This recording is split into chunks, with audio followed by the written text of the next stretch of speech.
17-year-old Alexa Curhan is having her hearing tested by audiologist Auckland Jones at the Massachusetts Eye and Ear Infirmary in Boston. And I just want you to raise your hand every time you hear a beep, even if they're very soft sounds.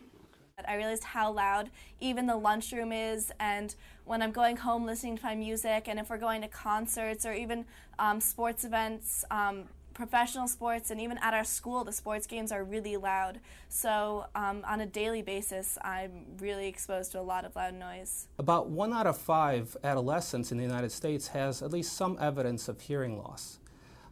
And moreover, about 1 out of 20 has at least mild hearing loss. Dr. Joseph Shagorodsky from Brigham and Women's Hospital in Boston and co-authors studied data from hearing tests performed on 12 to 19-year-olds participating in the government's National Health and Nutrition Examination Survey. The first group was tested from 1988 through 94, and the second from 2005 through 2006. What surprised us a little bit was the difference between the previous time that this data was gathered and the most recent. There was a 30% increase in the prevalence of any hearing loss in this age group, and there was a much greater, about 50% increase in the prevalence of mild or worse hearing loss. The study appears in this week's JAMA, Journal of the American Medical Association.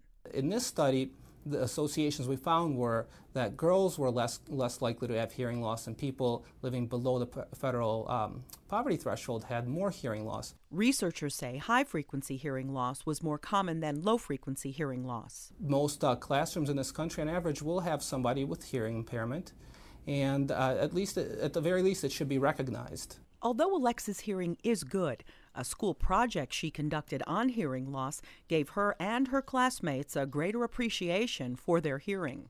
Once you lose it, it's not coming back, so just be careful with how much noise exposure you have. Catherine Dolf, the JAMA Report.